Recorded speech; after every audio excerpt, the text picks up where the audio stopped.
Cash in the Crowd, a video series devoted to crowdfunding. Episodes will cover everything related to crowdfunding, including reviews of current projects, analysis of successes and failures, crowdfunding news, interviews of crowdfunders and people making it possible, and how to crowdfund better. The goal of Cash in the Crowd is to help crowdfunders improve the world, one crowdfunded project at a time.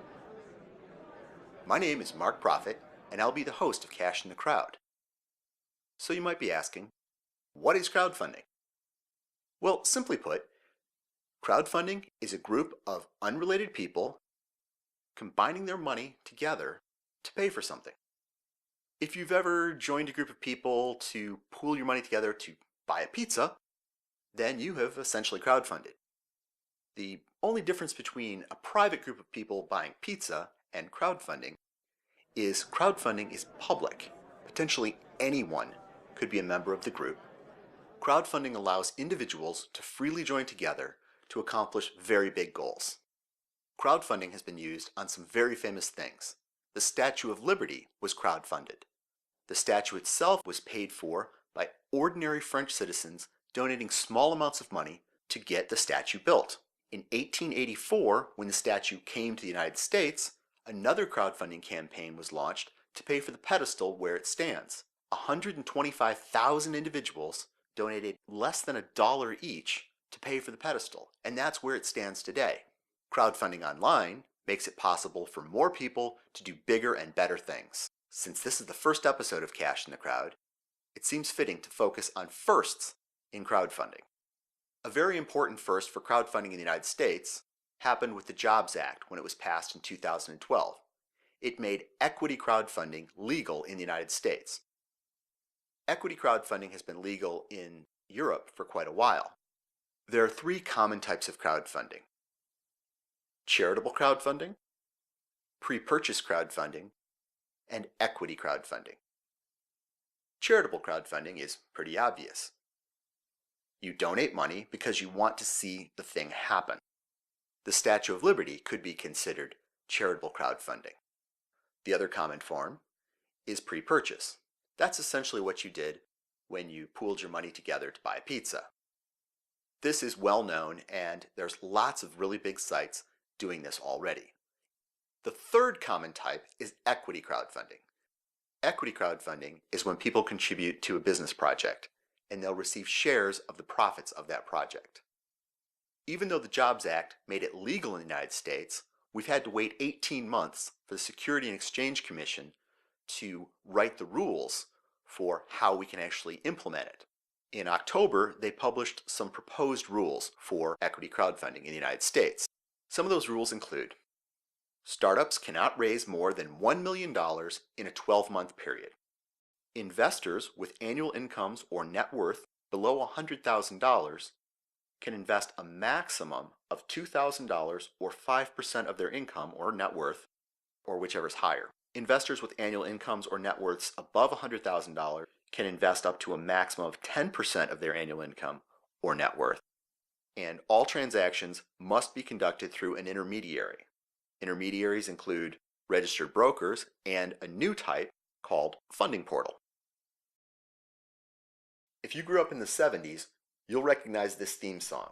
Sunday, Monday, happy days. Tuesday, Wednesday, happy days. Thursday, Friday, happy days. The weekend comes, my cycle hums, ready to race to you. A musical production of Happy Days has become the first theatrical production to use equity crowdfunding to raise money to tour the UK. The Happy Days campaign is running on Cedar.com and is trying to raise £250,000. Funders will receive 25% of the profits. Staying in the UK, on October 31st, Kickstarter celebrated the first-year anniversary of crowdfunding in the UK. During this first year, more than 300,000 people have backed projects in the UK, with more than £22 million or $35 million pledged. Moving across the channel to Finland, Beddit has set a crowdfunding record in Finland, raising over $500,000. I really like Beddit because it's a personal wellness information device. The best way to improve anything is to accurately measure and track changes. Beddit does this while you sleep. Since sleep is crucial to health, that data is a very powerful tool for taking personal control of your health and wellness. Beddit's goal was $80,000. They raised a total of $503,571 from 3,980 funders, with an average contribution of $127. Online crowdfunding makes things possible that would have been unlikely with traditional funding methods. I believe one of the most important areas is personal health devices. Beddit's success is a great example of how crowdfunding has accelerated innovation. Continuing with medical-related products, there are two projects that are making low-cost prosthetic hands, and both have successfully completed online crowdfunding campaigns. Robohand ran a campaign on Indiegogo and now have published the files and instructions on Thingiverse, so anyone can make their own Robohand. Crowdfunding and open source development solved a problem that traditional medical industry had ignored. Open Hand Project completed their Indiegogo campaign in October. Their dexterous hand is much more sophisticated than Robohand. They also will make it freely available for anyone to build. As they pointed out in their campaign, it cost less for them to make this freely available to anyone to build than it did to buy one single hand from the existing manufacturers. Crowdfunding helped people who care help people help themselves. 3D printing and crowdfunding lowered the cost for people needing prosthetic hands. Crowdfunding has also helped many 3D printers get designed and developed.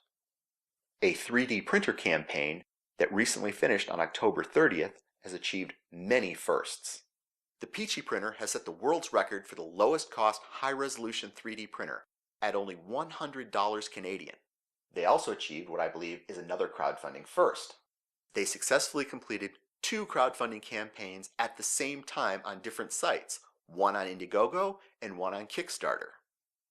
Joining us now on the phone from Saskatchewan, Canada is Rylan Grayson, the inventor of Peachy Printer. Welcome to Cash in the Crowd, and congratulations on your dual crowdfunding success. Yeah, thanks for having me. We're really impressed with what you've done.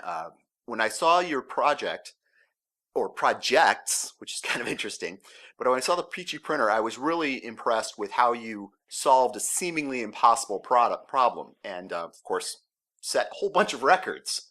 You know, the lowest cost high-resolution 3D printer in the world, and you didn't just make it a little bit cheaper, you blew away your competition. Yeah. So I guess my first question I think people would like to know is, how did you come up with this? Now, because, I mean, just so people understand, your nearest competition product costs $3,000. Yeah, that's actually true with this type of printer, yeah. Yeah, so how did I do it? Well, I mean, I did spend an entire year thinking about the problem. Yeah, I was broke. I was actually broke, and I couldn't afford the $3,500 one.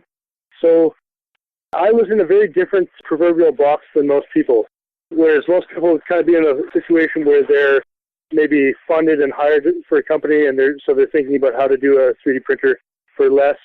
They would have funding, whereas I didn't have any funding, so I had to completely forget about the idea of using even a single stepper motor, even having a microcontroller on board. Like, I had to not even think about any of those things and come up with things that were truly free or near to free.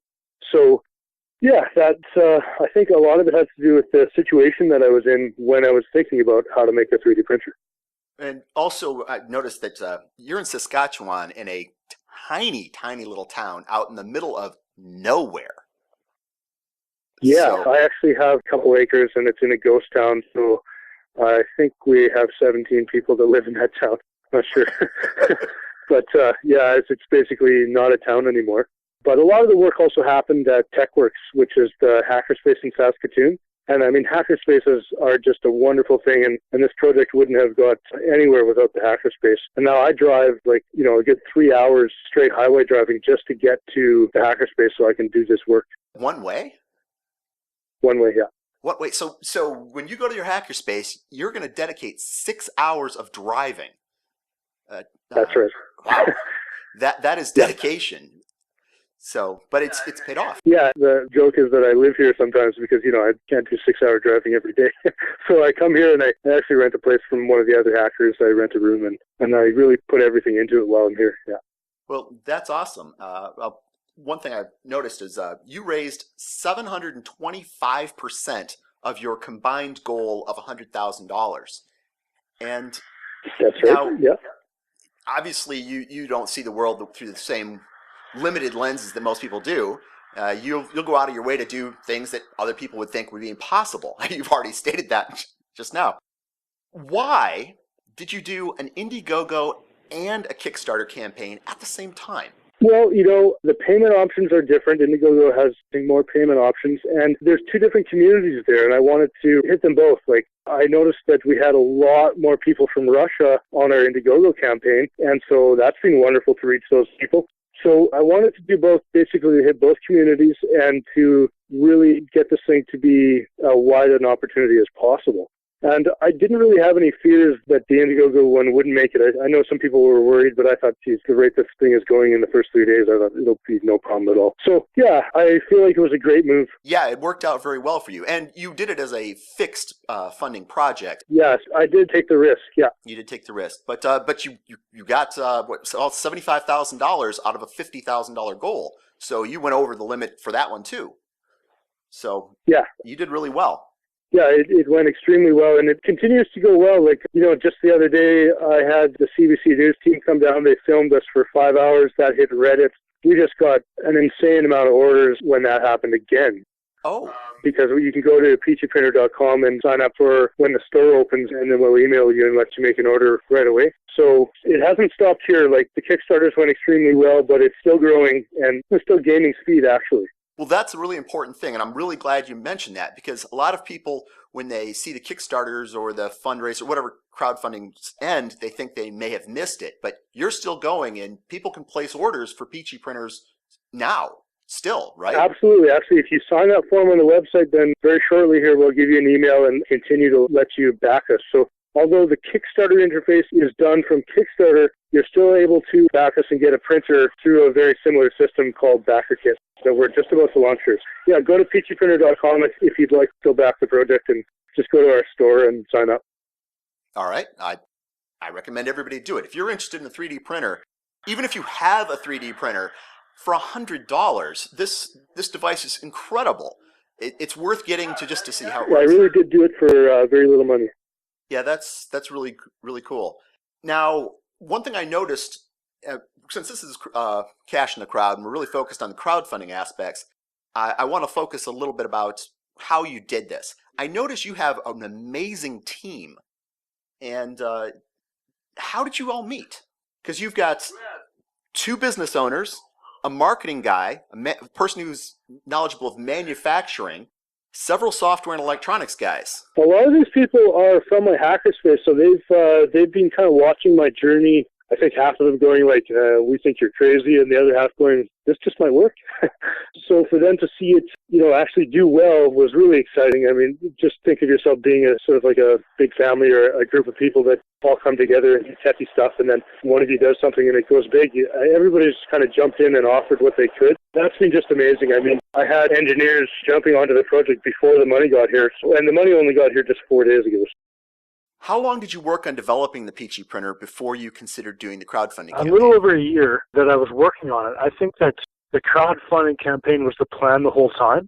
Like, basically, everything that's happened has gone sort of as planned, only much better than planned. So, for example, we planned to do a Kickstarter the whole time, and we planned for the kit to be the biggest thing that sold the whole time. And I spent the entire, all the thought that went into the printer was into making it a kit that's easy to build and would just work. And, so we threw out lots of printer designs that would maybe have worked better, but were hard to build, hard to be modified and hackable. That's one thing that's really unique about this printer is it's really flexible. You can use it for a lot of different things.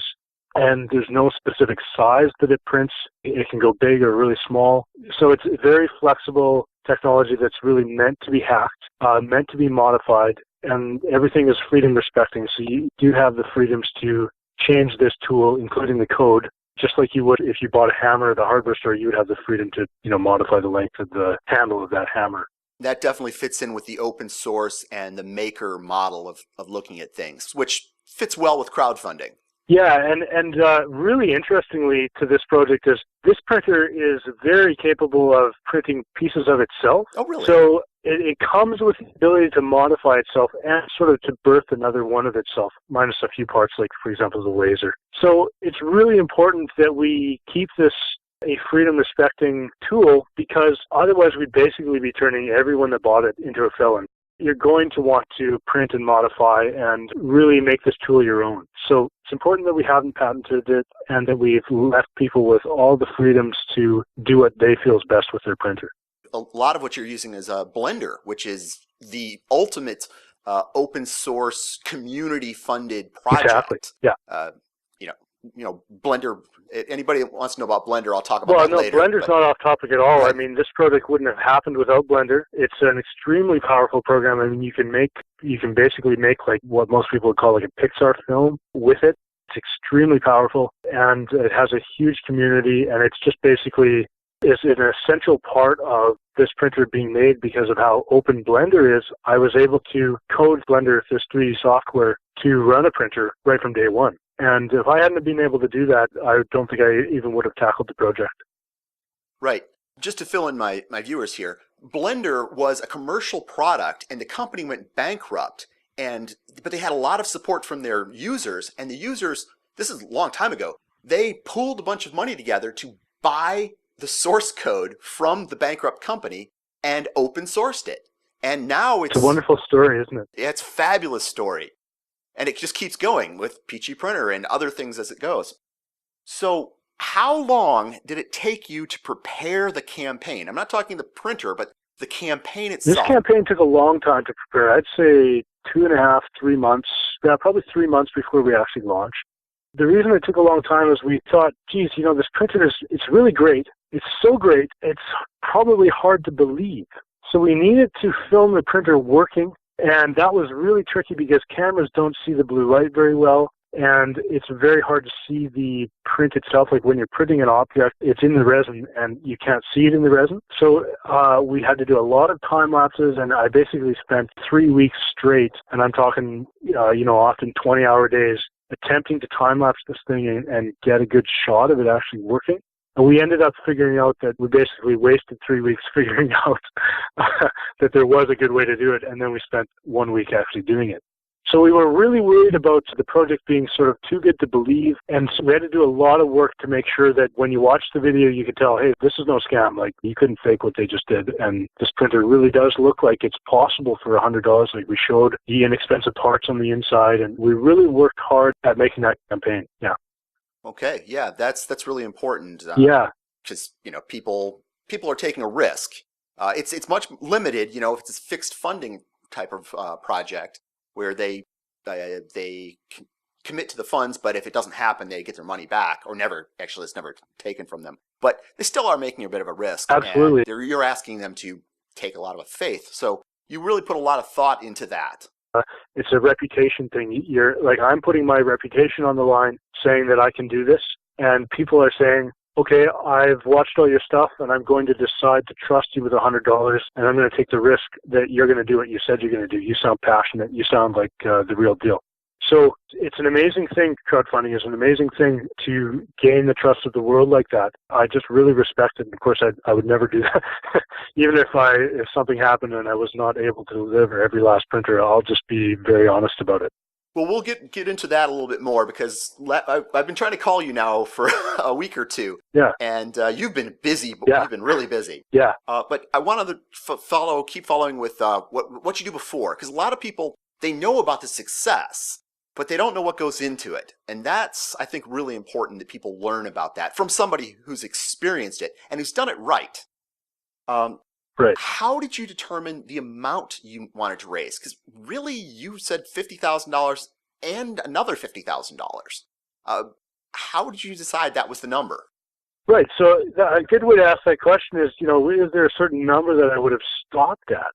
And I think I probably would have stopped, like, if it got to 3, 5, 10 million, I would have said, okay, well, this is, that's a big enough chunk right now. We don't need any more orders than that. We needed like $50,000 for it to make sense to even try to do the project. And then after that, it makes more and more sense after that. And the more the better. But really, the bigger it gets, the easier it gets if you understand sort of the economy of scale of these things. For example, the circuit board that goes into the printer that makes it so that it can plug into practically any audio jack and then print. I mean, 5,000 is actually kind of a small number for a board house to produce, and the prices don't get good until 10, 20, 30,000, and they kind of get better from there. Right. The scale actually really helps. It really helps on the price, and it also helps in me having the funding to say, okay, the best person for this job is this engineer, and I can afford to pay this engineer because 5,000 people will benefit, Right. Okay. Yeah. The one thing that we wouldn't want and that we won't do is we won't be taking venture capitalist funding. It's really important, and it's a wonderful thing that Kickstarters allow, is that basically, often if you take venture capitalist funding, it comes with a lot of bad trade-offs for your project, right, especially if your project has a moral attribute to it, which our moral incentives are huge. In fact, they're sort of top priority over money. So it's a great way to pull your project off and not sell out. And I'm really appreciative of Right. Of now, I noticed that... And crowdfunding, I should say. Yeah, in crowdfunding in general. Exactly. Yeah, Indiegogo was wonderful also. Yeah. We saw that you hit your goal of $50,000 on Kickstarter the second day. How did you do that? It has to be all the work that went into the campaign originally, because we didn't do anything. We actually didn't tell anybody, really. One person, Josh Ellis, did tell a couple people in this community, tried to make some noise there. The idea spread like wildfire, and there's nothing we could have done to make that happen other than just kind of prepare the campaign and really be genuine about what we were doing. So you didn't send it out to a mailing list? You didn't have friends and people that did this? You didn't do any PR? We didn't do any. We to this day have done zero marketing, or almost zero marketing. We certainly haven't spent a penny on it. Our videos look rather well done, and that's because my brother does them, and that's what he does for a living, but he hasn't been charging any money to the project. It's just been all a lot of goodwill, So although we have some great marketing that's happening, like we do pretty good quality videos, we haven't done any YouTube advertising campaigns or anything like that. It's just been purely the wonderful idea of getting a printer into everyone's hands and how liberating the technology is. That's really spread it around the world. Yeah, the fact that you're between 10 and 30 times cheaper than anything else, and better in a lot of regards, too.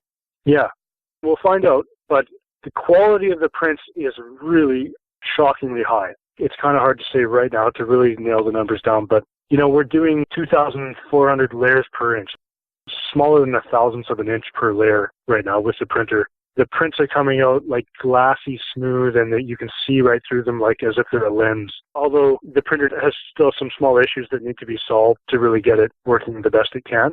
But the quality of these prints is really amazing.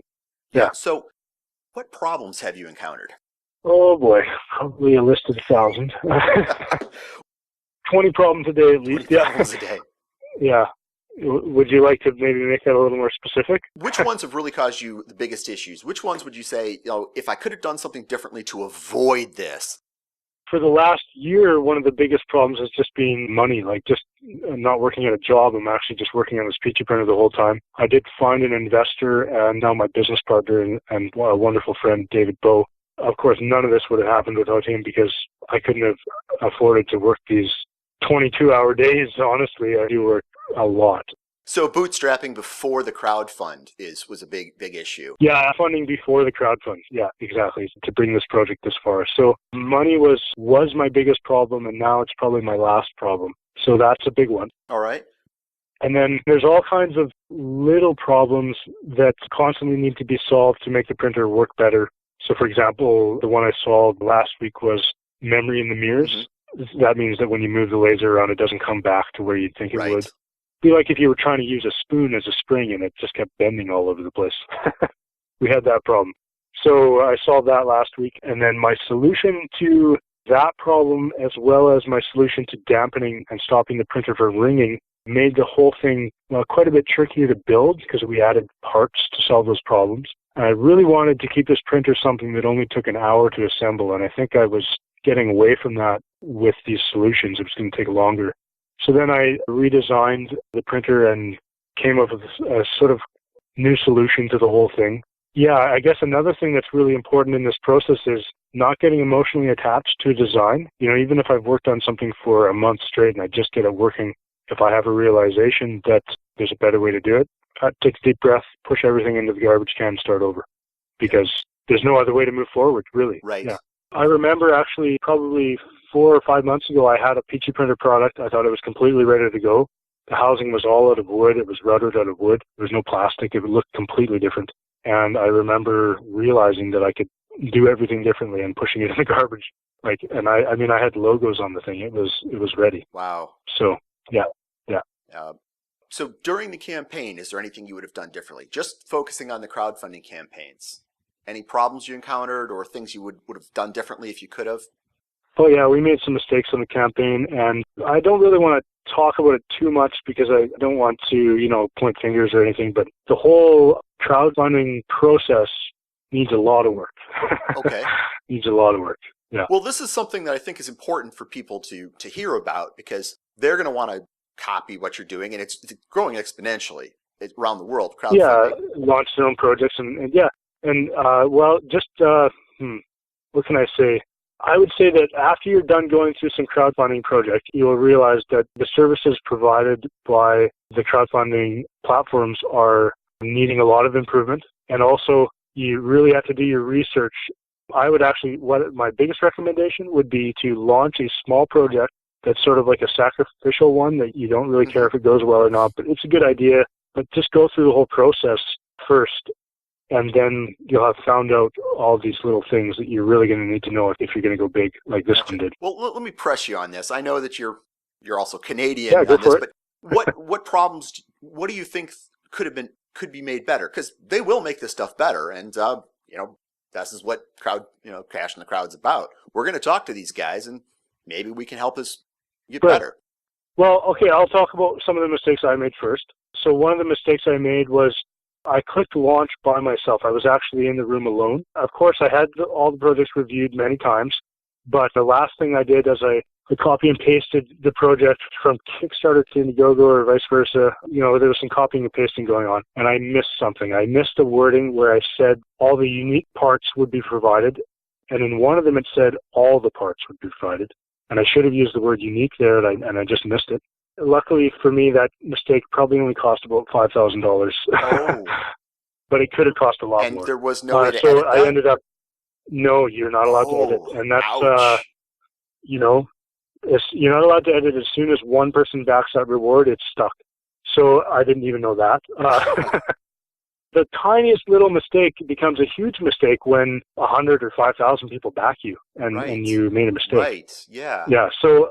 Yeah, I made that mistake. Let's see. I just covered that by saying, you know what? Forget that I made this mistake. I'll stick to the words I used in the campaign, and I'll give you exactly what I said, every single part you need.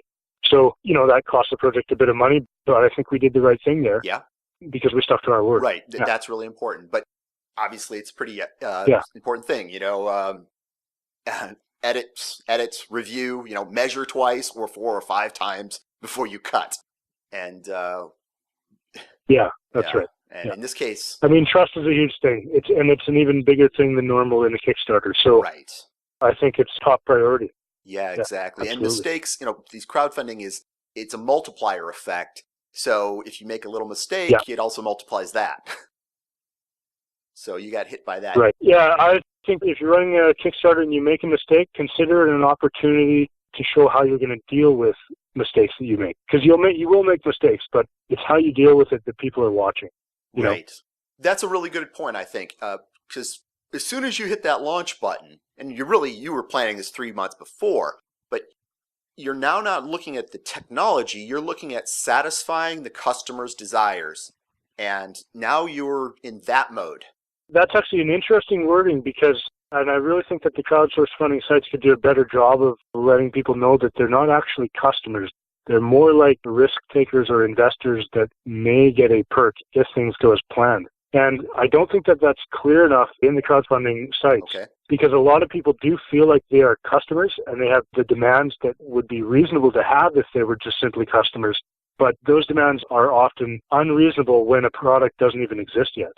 Right. Okay. Yeah, that's a very good point. So, interesting. Well, clearly, even if there's no way for the crowdfunding sites to do it, you yourself, if you're listening and you're listening to somebody who's just recently been through it, so it's fresh in his mind, pay attention to that. That this is, you may not be able to deliver as nicely as you would like, and keep that in mind. And that even goes for normal projects, but this it's all amplified, so you got to watch that kind of stuff. Quite amplified. I mean, if me and my investor got hit by a bus tomorrow, I mean, what would that do to the project? I'm really feeling secure about the fact that we are really letting people know how we're doing everything, so that if I cease to exist on Earth, the thing would keep going, no problem. It really would. So I feel good about that. Right. But yeah, I mean, it's a bigger risk. It's a lot different from just purchasing something. And it's even different than pre-ordering, because a pre-order system often, it's in production, you just have to wait. This is like still getting designed and developed. The end product doesn't actually even exist. It's still getting invented. That's a very good point. So that sort of splits the idea of different types of crowdfunding. The not pre-purchase, but it's pre-purchase. It's almost there, but it's not quite there yet. I would say it's sort of like pre-existence. Right. It's not you had a working pre-concept, model, so it works, but it's not quite there. So you just have to wait. Yeah, I can tell you right now that the working model is not the final, like it's changed already. Yeah, and it's changed for the better. So now that you've raised the money, and you just told me you just got the money, what challenges are you encountering now? Yeah, well, I mean, the money helps solve some things. The engineers have started working sort of pro bono, and we're saying, hey, you can pay us when you get the money, so that's been really nice. It's sort of been like I've had money when I don't, just because of how well the project's gone.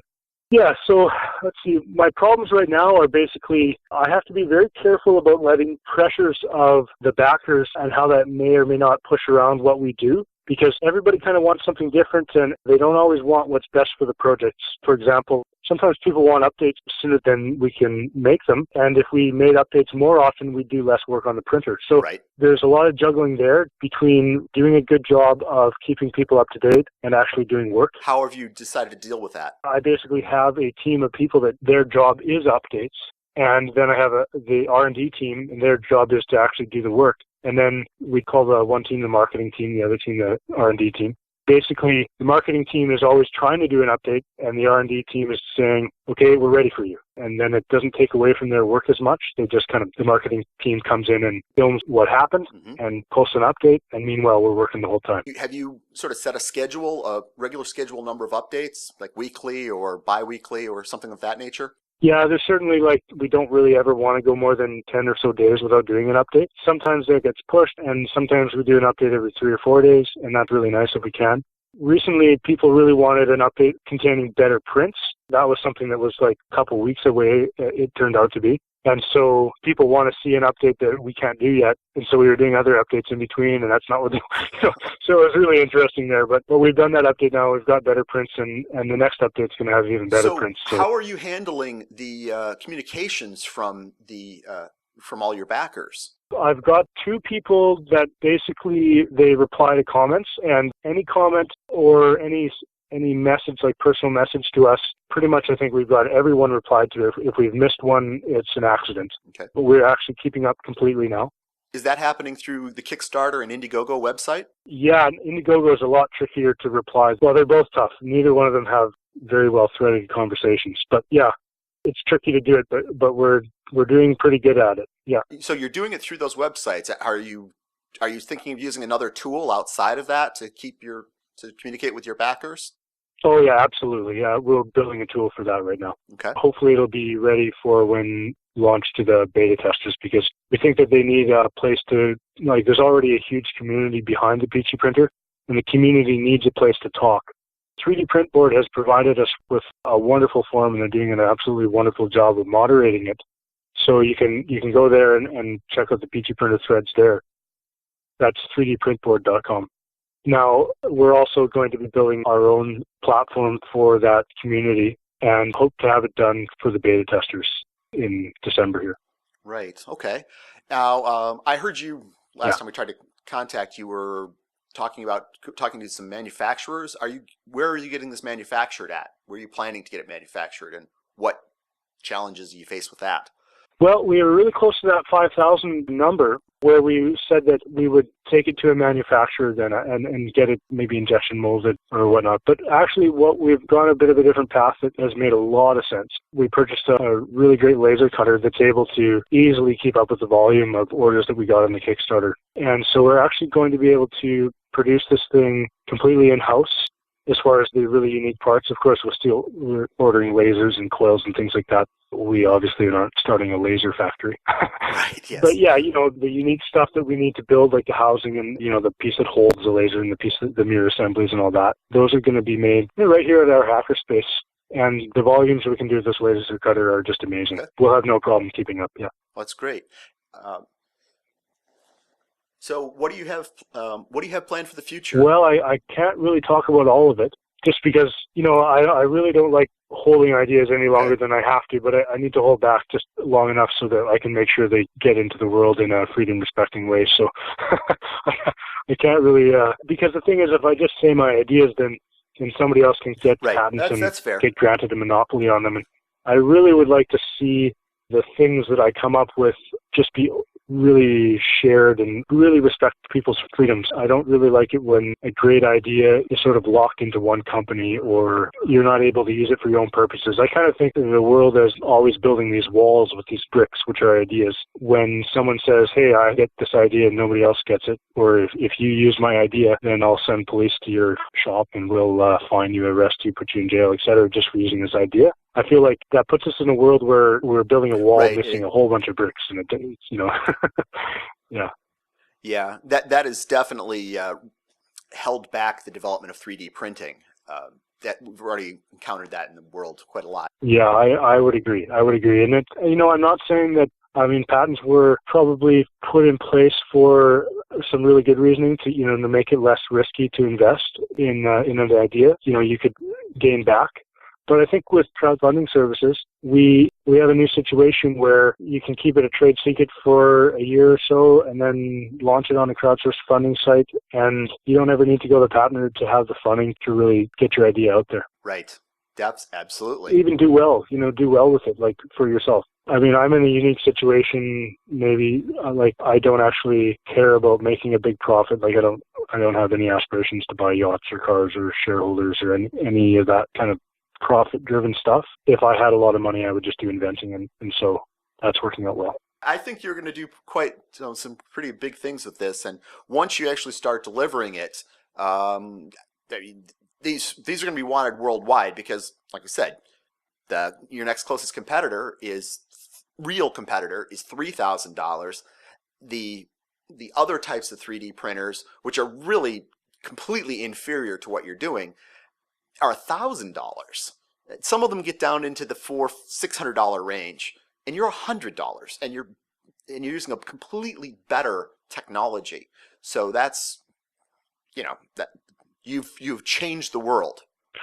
Yeah, I don't want to tote the horn or anything, but I really do feel like this method of making a 3D printer is very good. It's a good technology. And I like to compare it to plane and a helicopter. A helicopter really has to force itself to fly, and if anything goes wrong, the whole thing goes wrong, and it really kind of fights nature. Whereas a plane, the engine can die completely, and it just glides along. So a plane wants to fly, and a helicopter doesn't. I feel like that's a pretty good analogy for the way that the Peachy Printer works compared to the way a lot of other printers work. Other printers are really forcing the situations, and they're kind of doing things the hard way. Of course, it's very hard to get yourself out of that box once you're in it. And I guess that's what I've done for 3D printing. And so it's just wonderful to have shared this idea with the world. Yeah, I'm really happy about just inviting everybody on board. I see that we've been talking for quite a while now, and I don't want to keep you away from getting all this stuff done. Yeah, no, that's okay. The media attention, it does take a lot of time, but I really respect it because there's no way the world would have, like our backers, they wouldn't have found out about this if it wasn't for the media attention. So you guys are doing a wonderful service to Peachy Printer in spreading the word so well. We'd like to follow along with you because we get to now talk with you from before during and now into the future, because it doesn't end here. Thank you very much, Rylan. Okay, thank you. That concludes the first episode of Cash in the Crowd. Links to everything mentioned are in the show notes and on our website, cashinthecrowd.com. Remember to subscribe and join us for future episodes as we continue to find cash in the crowd.